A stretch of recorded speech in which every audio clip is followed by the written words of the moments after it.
Hello viewers, welcome to E test YouTube channel. Viewers, आज की इस वीडियो में कांस्टेबल एफआईए सीरीज़ का पार्ट 9 डिस्कस किया जाएगा।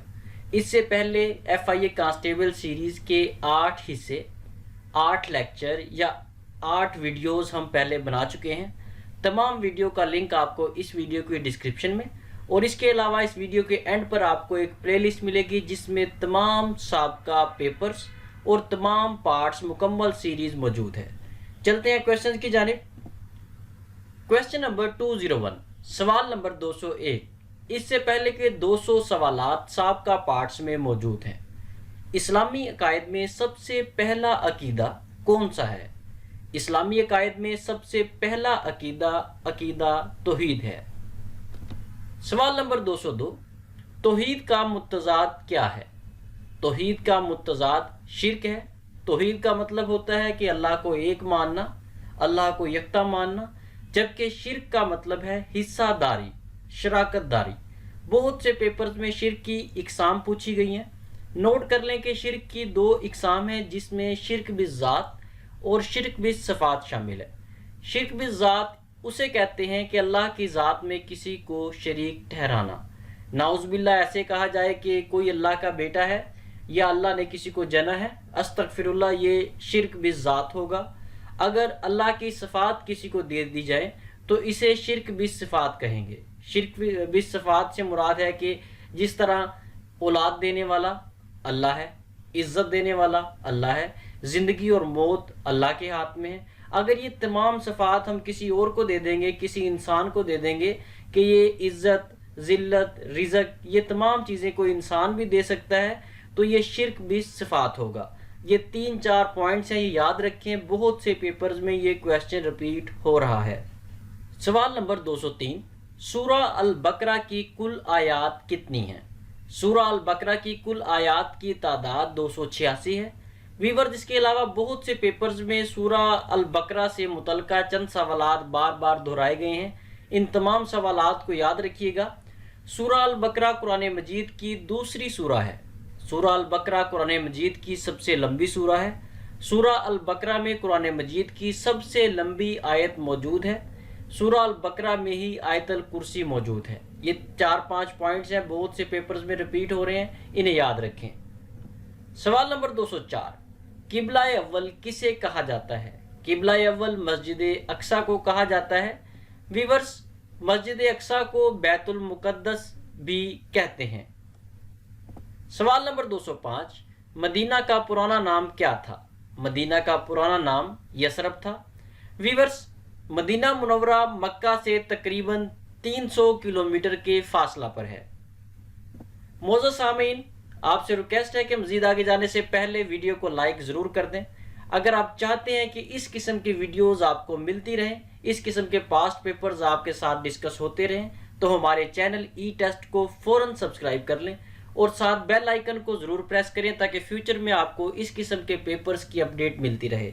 इसके अलावा अपने दोस्त अहबाब और अजीज़ो अकारब को ज़्यादा से ज़्यादा ई टेस्ट यूट्यूब चैनल के बारे में बताएं ताकि ज़्यादा से ज़्यादा लोग ई टेस्ट यूट्यूब चैनल से मुस्तफ़ीद हो सकें।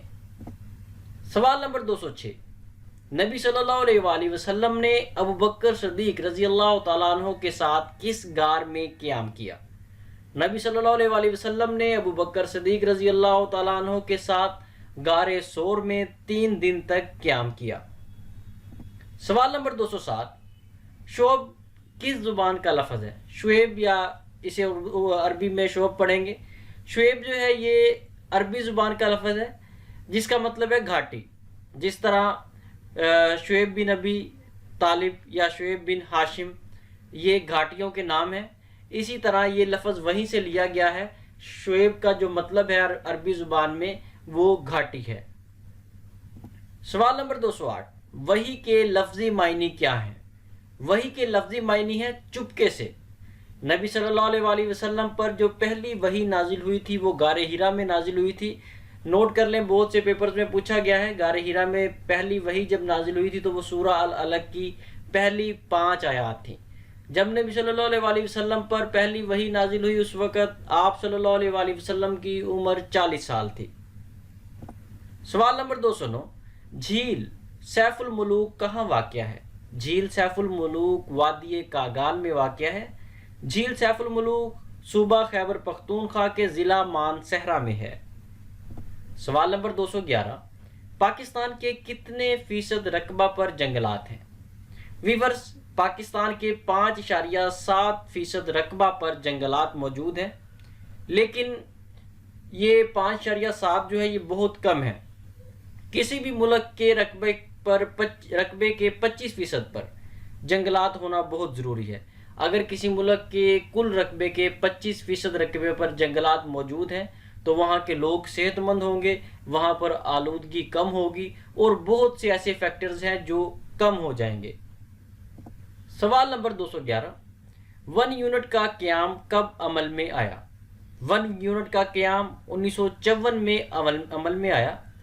1 یونٹ اسکیم کو وزیر اعظم محمد علی بوگرا نے 22 نومبر 1954 کو متعارف کروایا۔ سوال نمبر 212، سندھ طاس معاہدہ کب طے پایا؟ سندھ طاس معاہدہ 1960 میں طے پایا۔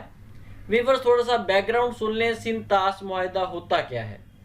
سندھ طاس معاہدہ اسے انگلش میں انڈس واٹر ٹریٹی یا انڈس بیسن واٹر ٹریٹی بھی کہا جاتا ہے۔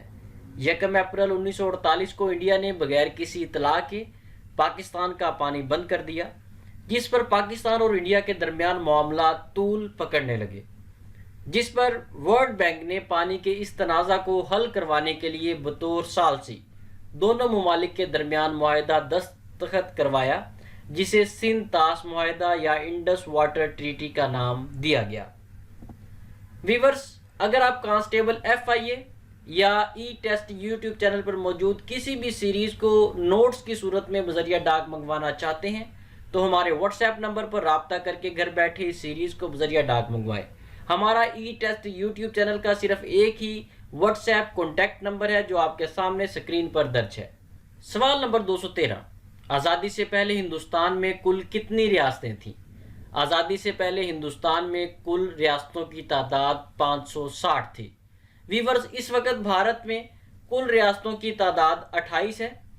بھارت رقبے کے لحاظ سے دنیا کا 7واں بڑا ملک ہے، جبکہ آبادی کے لحاظ سے دنیا کا 3را بڑا ملک ہے، لیکن جس لحاظ سے انڈیا کی آبادی بڑھ رہی ہے، بہت جلد انڈیا دنیا کا آبادی کے لحاظ سے 2 بڑا ملک بن جائے گا۔ سوال نمبر 214، 5 نکاتی پروگرام کا آغاز کس وزیر اعظم نے کیا؟ 5 پوائنٹس ایجنڈا کا آغاز محمد خان جنیجو نے کیا۔ محمد خان جنیجو پاکستان کے وزیر اعظم تھے۔ انہوں نے 5 نکاتی پروگرام کا آغاز کیا۔ جو 5 نکات انہوں نے پیش کیے وہ آپ کے سامنے شارٹ ڈیٹیل میں لکھے ہوئے ہیں، انہیں دیکھ لیں، آپ کی معلومات میں کافی اضافہ ہوگا۔ اس میں پہلا پوائنٹ یہ تھا کہ پاکستان میں اسلامی نظام کو ترقی دی جائے گی، ترویج دی جائے گی۔ نمبر 2، پاکستان میں انصاف پر مبنی معاشی نظام قائم کیا جائے گا جس سے غربت کا خاتمہ ہوگا۔ نمبر 3، ناخواندگی کا خاتمہ کر کے ملک میں جدید طرز تعلیم کو متعارف کروایا جائے گا۔ چوتھے نمبر پر کرپشن کا خاتمہ تھا، اور 5ویں نمبر پر جو پوائنٹ تھا، جو نقطہ تھا، وہ دفاعی نظام کو مزید بہتر بنانا تھا۔ یہ 5 نکاتی پروگرام تھا جس کا آغاز محمد خان جنیجو نے کیا۔ سوال نمبر 215، رقبہ کے لحاظ سے دنیا کا سب سے بڑا اسلامی ملک کون سا ہے؟ رقبہ کے لحاظ سے دنیا کا سب سے بڑا اسلامی ملک قازقستان ہے۔ اگر آپ آبادی کے لحاظ سے دیکھیں گے تو آبادی کے لحاظ سے سب سے بڑا دنیا کا اسلامی ملک انڈونیشیا ہے۔ سوال نمبر 216، پاکستان میں پہلی مردم شماری کب ہوئی؟ پاکستان میں پہلی مردم شماری 1951 میں ہوئی۔ پاکستان میں 1947 سے لے کر 2021 تک 6 مردم شماری ہو چکی ہیں، جن میں پہلی مردم شماری 1951 میں، دوسری 1961 میں، تیسری 1972 میں، چوتھی 1981 میں، پانچویں 1998 میں اور چھٹی مردم شماری 2017 میں ہوئی۔ سوال نمبر 217، مندرجہ ذیل میں سے کس کیمیائی عنصر کو گولہ بارود بنانے کے لیے استعمال کیا جاتا ہے؟ ان 4 عناصر میں سے گندھک کو گولہ بارود بنانے کے لیے استعمال کیا جاتا ہے۔ گندھک کا کیمیائی نام سلفر ہے۔ گندھک یا سلفر کا ایٹمی نمبر 16 ہے۔ اسے ایس سے ظاہر کیا جاتا ہے۔ सवाल नंबर 218, मौजूदा दौर में तरक्की का इन्हिसार किस पर है? मौजूदा दौर में तरक्की का इन्हिसार पेट्रोल पर है। आपने नोट किया होगा कि जैसे ही पेट्रोल का रेट, पेट्रोल की कीमत बढ़ती है तो मार्केट में हर चीज़ महंगी हो जाती है और मुआशियात के मुताबिक एक बार पूरा निज़ाम डिस्टर्ब हो जाता है, डिस्टर्ब होकर रह जाता है। सवाल नंबर 219, पाकिस्तान की आबादी का कितने फीसद शहरों में रहता है? पाकिस्तान की आबादी का 36.91% शहरों में रहता है, जबकि पाकिस्तान की कुल आबादी का 62.84% देहातों में रहता है। सवाल नंबर 220, 5 दरियाओं की सरजमीन किसे कहा जाता है? 5 दरियाओं की सरजमीन पंजाब को कहा जाता है। पंजाब 2 लफ्जों से मिलकर बना है। पहला लफ्ज है पंज, जिसका मतलब है 5। दूसरा लफ्ज है आब, जिसका मतलब है पानी, यानी कि 5 पानी या 5 दरिया। पंजाब में 5 दरिया बहते हैं, जिनमें दरियाए सतलुज, दरियाए ब्यास, दरियाए रावी, दरियाए चिनाब और दरियाए जेहलम शामिल हैं। सवाल नंबर 221, अमीर करोड़ किस जुबान के शायर थे? अमीर करोड़ पश्तो जुबान के शायर थे। अमीर करोड़ का पूरा नाम अमीर करोड़ सूरी था। अमीर करोड़ सूरी को जहान पहलवान के नाम से भी जाना जाता था। ये पश्तो जुबान के पहले शायर थे। सवाल नंबर 222, उर्दू कौन सी जुबान का लफ्ज़ है? उर्दू तुर्की जुबान का लफ्ज़ है, जिसका मतलब है लश्कर। उर्दू को फ़ारसी ज़ुबान में रीख्ता भी कहा जाता है। बहुत से पेपर्स में पूछा गया है कि उर्दू को फ़ारसी में क्या कहते हैं। नोट कर लें कि उर्दू तुर्की ज़ुबान का लफ्ज़ है, इसका मतलब लश्कर है, और उर्दू को फ़ारसी में रीख्ता कहा जाता है। सवाल नंबर 224, इस्लामी सरबराही कॉन्फ्रेंस का क़याम कब अमल में आया? वीवर, ये जो साबका क्वेश्चन में हमने डिस्कस किया है, OIC Organisation of Islamic Cooperation को, कॉन्फ्रेंस को ही इस्लामी सरबराही कॉन्फ्रेंस कहा जाता है। इसे 1960 में कायम किया गया था। इस्लामी सरबराही कॉन्फ्रेंस को ही OIC कहा जाता है। इस्लामी सरबराही कॉन्फ्रेंस का हेड क्वार्टर जद्दा, सऊदी अरब में है। सवाल नंबर 225, सार्क में कितने मुमालिक शामिल हैं? वीवर्स, सार्क में मेंबर मुमालिक जो हैं उनकी तादाद 8 है। SAARC stands for South Asian Association for Regional Cooperation का एब्रीवेशन है। सार्क में जनूबी एशिया के तमाम ममालिक शामिल हैं। जनूबी एशिया में कुल ममालिक की तादाद 8 है और ये 8 के 8 ममालिक ही सार्क में शामिल हैं। इन 8 ममालिक पर ही सार्क मुश्तमिल है। वीवर्स, इसके साथ ही हमें इजाज़त दें। इंशाल्लाह नेक्स्ट वीडियो में FIA कांस्टेबल सीरीज़ के पार्ट 10 के साथ दोबारा हाजिर होंगे। अगर आपको हमारी टीम की स्ट्रगल, कोशिश, काविश पसंद आई है तो इस वीडियो को लाइक और शेयर ज़रूर करें और हौसला अफजाई के लिए कमेंट सेक्शन में प्यारा सा कमेंट ज़रूर कीजिएगा। अल्लाह हाफिज़।